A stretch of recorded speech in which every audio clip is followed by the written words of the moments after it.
London, United Kingdom. A two-day meeting of more than 350 people from industry, the military, government and universities. Industry Days held by ACT, NATO's Allied Command Transformation. A high-level meeting vital in the face of economic austerity.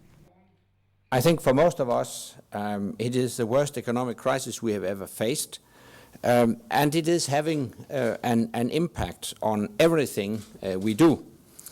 Across NATO, defense budgets are falling.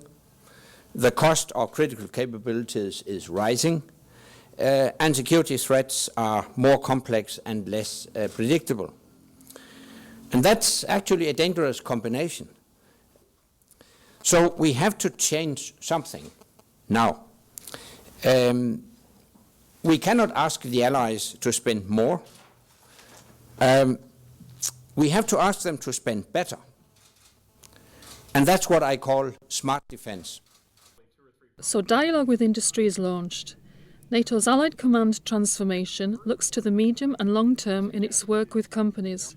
It tries to foresee future alliance needs in terms of military equipment and also training. Nous avons depuis 2 ans maintenant lancé une initiative que nous appelons FFCI, Framework for Collaborative Interaction. 2 years ago, we launched the FFCI initiative, Framework for Collaborative Interaction with Industries, to work on capability development. As ACT is not a procurement agency, our dialogue is very open, of course fully transparent and between totally equal partners. A fruitful exchange on the future. Et en total équilibre entre les différents acteurs, de manière à ce que nous puissions ensemble échanger sur l'avenir. ACT looks at what industry proposes, the technological developments. It incorporates them in military requirements. Just to mention the last year outcome, we had 35 engagements with industry. This is quite a number. And they drove several practical projects that were implemented, especially in the fields of cloud computing, distributed network battle labs, and modeling and simulation. In the IT sector, there is good cooperation between industry and ACT. A typical current programme, cloud computing. The experts believe it will increase interoperability and reduce costs.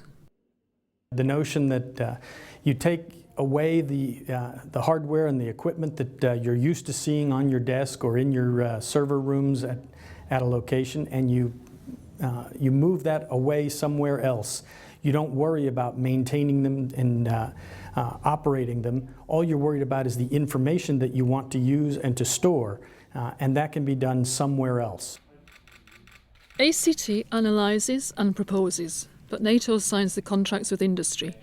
So the nations do have the last word in this collaboration. To be effective, collaboration should be between nations.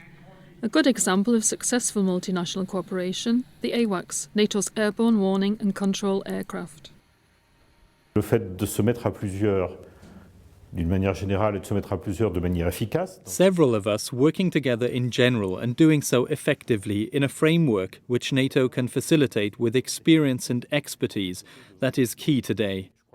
There was also an excellent debate this morning on the complementary approach between NATO and the European Union, where we see we've got past the stage where there was competition or duplication.